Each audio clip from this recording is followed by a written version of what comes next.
अगर अपने प्रभु के सिवा भी कुछ देखते हैं तो अभी हमें अपने सुधार की जरूरत है। हमारे सामने प्रश्नकर्ता मेरे प्रभु आए हैं और मेरे द्वारा वो परस्पर वार्ता करवा करके मुझे कृतकृत्य करने आए हैं, ना कि वो अज्ञानी। ऐसे ही भगवान मुझे सेवा दे रहे हैं कि मेरी भक्ति का इन मेरे रूपों में प्रसार करो, प्रसार।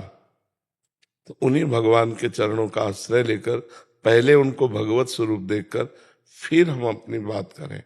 अगर हम सीधे अवक्त तो हमारा सवाल ही हल नहीं होगा, क्योंकि गलत हो गया। एक हासिल ना जोड़े तो सवाल हल नहीं होता है। कोई अभक्त नहीं है। सब जग देखे चाय काय कहो हरि भक्ति बिन, प्रीति कहो नहीं आय श्री हरिवंश कृपा बिना। सर्वत्र मेरे हरि विराजमान है। हरि के सिवा किंचित मत्ता परतरम नान्यत किंचिदस्ति धनंजय। तो ये बात मेरे लिए थी ना, चूक मेरे से हो रही कि मैं हरि न देख करके स्वांग देख रहा हूं। रजोगुणी स्वांग, तमोगुणी स्वांग, सतोगुणी स्वांग, लेकिन इस स्वांग कर्ता को नहीं देख पा रहा हूं। तो स्वांग से सवाल हल होने वाला नहीं। वो स्वांग ऐसे करेगा कि आप परेशान हो जाओगे। स्वांग कर्ता को देखो। साधु क्रिया नहीं देखता, कारण तत्व देखता है। पहले तो हमको अपना सुधार करना है कि हमें सर्वत्र भगवत बुद्धि करनी है। अब भगवत बुद्धि से अब हमको जो स्वांग दिया गया, हमको गुरु का स्वांग दिया गया, आप शिष्य बन करके, अगर आप आर्त और अधिकारी बन करके आते हो तो हम आपको आपके यश से परिपूर्ण कर देंगे। अगर आप विमुख का रोल करके आते हो तो हम आंख मूंद लेंगे, हम आंख मूंद लेंगे कि हे प्रभु, आपका ये रूप हमारे बस का नहीं है, आप अपने स्वरूप में ही रहिए। अगर आप आर्त और अधिकारी बनकर दैन्य हो, क्योंकि जब तक दैन्य होकर संत के पास नहीं जाया जाएगा और हम अपनी तरफ से उपदेश करेंगे तो उसका प्रभाव उस पर नहीं पड़ेगा। दोनों बातें हैं। एक वहां पहले लाए अपने सुधार में और फिर लाए प्रश्न के उत्तर में कि आर्त और अधिकारी वो किसी भगवत कृपा से प्रेरित होकर वो अध्यात्म को जानना चाहता है, भगवान को जानना चाहता है और आपके चरणों की शरण में दैन्य है, तब तो उसका प्रभाव पड़ेगा। अन्यथा फिर हम अपनी तरफ से किसी के ऊपर भक्ति का प्रभाव दिखाएं तो नहीं पड़ेगा। दुर्योधन बदलना नहीं चाहता तो भगवान नहीं बदल पाए। तो दोनों तरह में हमें आनंदित होना है। पहले में मेरे भगवान ही सब रूपों में है, दूसरे में भगवान जिस रूप में हमारे सामने आते हो हम वैसा व्यवहार आपके साथ करेंगे। यदि आप अभद्र रूप रख करके आते हो तो हम मौन और शांत हो जाएंगे। अगर आप भद्र रूप रख करके आते हो तो हम मुखर और आपको शांति प्रदान करने वाले वचन बोलेंगे। हमारा अभक्त को भक्त बनाना नहीं है, अभक्त से भक्त बनना है। संपूर्ण चराचर जगत हमारा स्वामी रूप है और मैं सेवक रूप हूं। ये क्रूरा अपिपापिनो न च सताम संभास्ते दृश्यास्ते सर्वान वस्तुतया निरीक्ष परम स्वाराध्य बुद्धिर्मम। पहले यहां हम दृढ़ हो जाएंगे, फिर हम आपकी सेवा करेंगे। तो इसमें कोई संशय जी? प्रवीण जोशी जी। श्री हरिवंश महाराज जी। महाराज जी, आपके प्रवचनों में सुना है कि गुरुदेव चित्त में बैठ जाते हैं। इसमें शिष्य का कितना प्रतिशत है जो अयोग्य है और भोगों में के प्रति बहुत ज्यादा आकर्षित है? आज का सत्संग सुना है क्या?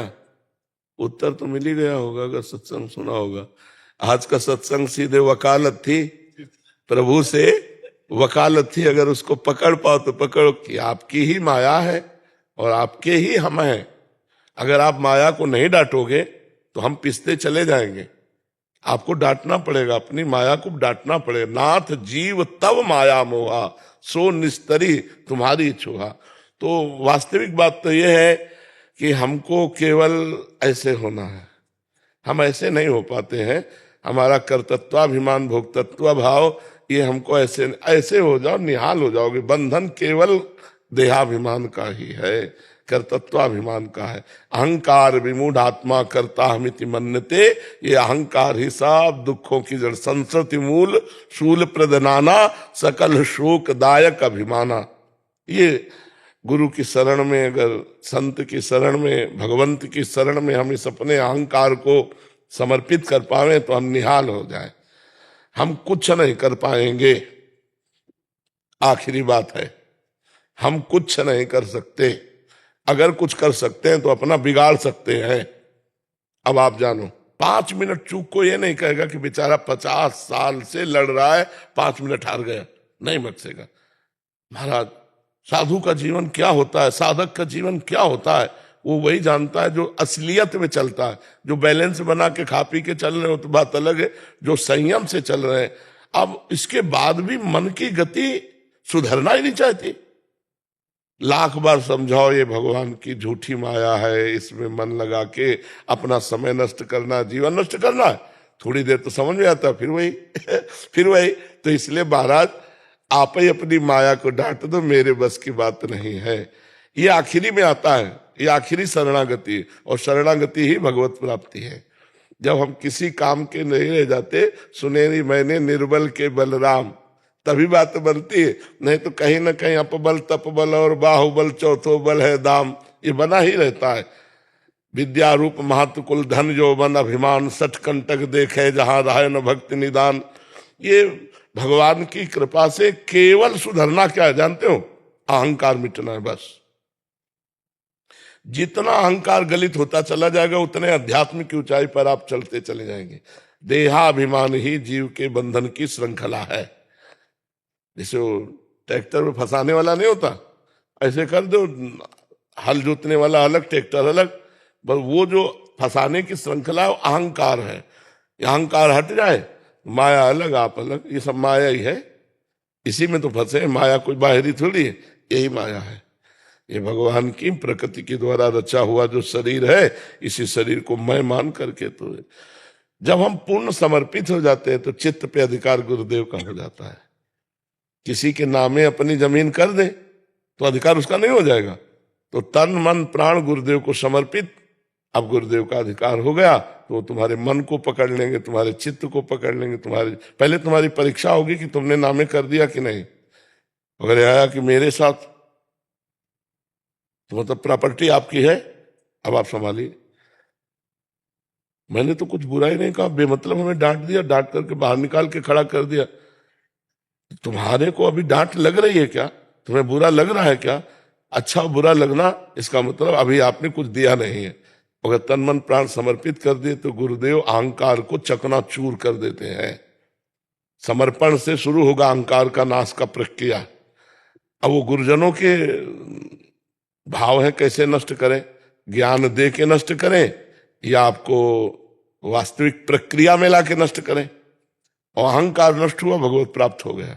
सारा खेल इस अहंकार का है। अहम समर्पित कर दो, तभी कहा गया है तनुवांग मनोभिरमलई सोहम तवाश्रिता। शरीर से, मन से, वाणी से निर्मल होकर मैं आपकी शरण में हूं। समझ पा रहे भैया? सदगुरु भगवान, आप कहते हैं माया पूरे शरीर हमारा माया ही है, सही है। आपकी तबीयत का देखता हूँ, मैं लंदन में रहता हूँ, 2 हफ्ते पहले आपने देखा तबीयत बहुत खराब किया, रोते हैं लोग वहां पे। कुछ मतलब पता ये माया है, लेकिन फिर भी रोना आता है, क्या कर सकते हैं? हाँ, माया के 2 विभाग कर लेते हैं। माया के 2 विभाग कर लेते हैं। एक भगवत समर्पित माया प्रसाद रूप, और एक स्वतंत्र माया विषाद रूप। ये प्रसाद रूप है, ये मायाकृत शरीर है पर ये भगवान को समर्पित है। तो प्रसाद का आदर होता है और प्रसाद में प्रियता हो जाती है। ऐसे 1 किलो कोई बर्फी दे तो ऐसे नहीं मांगोगे, लेकिन मंदिर में जब अगर एक दोना में वो बर्फी का भोग लगा लिया तो अपने मांगने की इच्छा हो जाती, थोड़ा प्रसाद। वो भी तो माया है बर्फी, लेकिन भगवत अर्पित हो गया तो प्रसाद हो गया ना। तो ये जीवन भगवत अर्पित हो गया है। भगवत अर्पित होने के कारण इसमें भगवान का अधिकार हो गया, तो अब इसे माया नहीं कहा जा सकता। ब्रह्मविद ब्रह्मैव भवति, जो ब्रह्म को जान लेता है, जानत तुम्हें तुम्हें हो जाए, तो फिर शरीर भी ब्रह्म स्वरूप हो जाता है। शरीर भी ब्रह्म स्वरूप हो जाता है। पारस के स्पर्श से लोहा सोना बन जाता है। ऐसे भगवत चिंतन के प्रभाव से संतों का शरीर माया नहीं है, संतों का शरीर भगवान का प्रत्यक्ष सानिध्य है। बुध मंगलमय संत समाजू, जो जग जंगम तीर्थ राजू। चलते फिरते तीर्थराज प्रयाग है भगवान के संत। एक है कि जाके गोता लगाओ और एक है देख के गोता लगाओ। चलते फिरते दर्शन मात्र से तुम्हें परम पवित्र कर दे भगवान के प्रेमी जन। तो भगवान के भक्तों को शरीर जो मिला है उसे भगवत प्रसाद स्वरूप कर चुके हैं, इसलिए उनका शरीर छू जाए तो पाप नष्ट हो जाए। दरस परस अगनाश बास निज संग, दर्शन मात्र से एक आनंद, स्पर्श मात्र से सर्व पापों का नाश, संभाषण मात्र से ब्रह्मबोध। तात स्वर्ग अपवर्ग सुख धरी तुलाए कंग, तुलन ताय सकल मिली जो सुख लव सत्संग। महापुरुषों के क्षण मात्र के संग से माया का नाश हो जाता है। तो वो माया में कैसे हो सकते हैं? वो माया मुक्त है। नहीं, एक माया है जो प्रसाद स्वरूप है, एक माया है जो विषाद स्वरूप है। अब जैसे एक वस्त्र है, अब इसको बाजार से खरीदो जाके तो उसका क्या महत्व अभी हम आपको दे दें तो आपको कैसा लगेगा? वस्त्र ही तो है ना। अभी हम आपको दे दें तो आप इसको जीवन मानेंगे। अगर थोड़े भी प्रियता रखते हैं हमारे प्रति, बाबा ने अपना वस्त्र हमें दे दिया, नहीं करेंगे। और बाजार से खरीद ला तो प्रियता नहीं होगी। तो ऐसे ही जो वस्तु भगवान और भक्त को समर्पित हो गई वो माया ना होकर प्रसाद रूप हो जाती है। आप जो देख रहे हो प्रसाद देख रहे हैं, श्री जी का प्रसाद देख रहे हैं, श्री जी के प्रसाद को देख रहे हैं, श्री जी के प्रसाद को सुन रहे हैं और श्री जी के प्रसाद को चख रहे हैं। जो वाणी श्रवणेन्द्रिय के द्वारा जा रही है उसका स्वाद ले रहे हैं। हम लोग महाराज जी अधम हैं, हम लोग श्री जी की कृपा से आपके पास आ गए हैं, लेकिन शायद इतना ज्ञान नहीं अभी तक आ पाया है। हम लोग इस स्थिति से निकले कैसे कि आप जो बोल रहे कि माया है, हम कैसे अपने आप को उस चीज से निकाले कि चलो मेरे गुरु जी हैं। पूरा ठेका दे दो प्रभु को। छोटी छोटी खिड़कियां कहां तक समर्पित करोगे? अगर सत्संग सुनाओ ध्यान से, ठसक रखो कि जहां हमने कहा गले पड़ जाओ प्रभु के, जैसे टूटा हाथ गले हो ना, तो शौचालय में तो गले में बंधा है और आरती कर रहे तो गले में बंधा है, उठ, अब वो गले पड़ा है। हम कहीं भी हो प्रभु के सिवा हमारा कोई साथी नहीं। प्रभु के गले पड़ो, के गले पड़ है हम तो आप हमको सोचना ये हृदय मेरा नहीं, ये तो हमने श्री जी को दे दिया। भैया तुम काम को बुलाओ, चाहे राम को बुलाओ, तुम्हारा काम राधा राधा वाले फुर्सत, वो काम स्फुरना बंद हो जाएगी धीरे से। देख गांव समाज की जगह में कोई भी अधिकार कर सकता है, कोई भी कर सकता है, लेकिन निजी प्रॉपर्टी पर किसी का अधिकार नहीं हो सकता। तो ये अब निजी प्रॉपर्टी गांव समाज की नहीं है, जो चाहो अपना अधिकार कर लो। ये हमारे माई श्यामाजू को राज, ये तन मन प्राण जीवन प्रभु को समर्पित है। अब काम भी आएगा तो उनसे पास होके आएगा, और जो उनसे पास होके आएगा तो हम राजी है महाराज। अगर आप हमें काम ही रखना चाहते तो हम राजी हैं।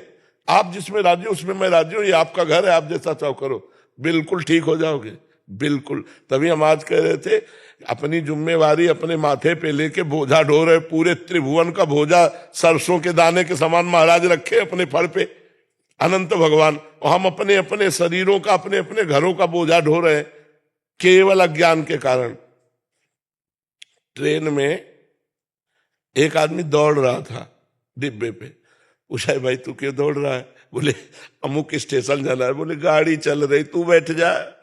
गाड़ी चल रही, पूरा सृष्टि चक्र चल रहा है उनके विधान से, तू तो आनंद से बैठ जा भगवान की शरणागति पे। अब वही होगा जो प्यारे ने रचा, जो प्यारे ने रचा बड़ा मंगल होगा। क्या परेशानी? कुछ परेशानी नहीं। अगर हम प्रभु के भरोसे हो जाए तो सही पूछो, आनंद की बाढ़ है, कोई परेशानी नहीं। और ये तब कह रहा हूं जब बहुत परेशानी है। नहीं देखी जाती वो परेशानी आपकी, नहीं देखी जाती।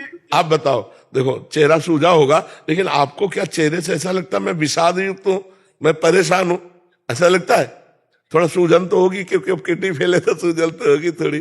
तो हमें कोई परेशानी नहीं है।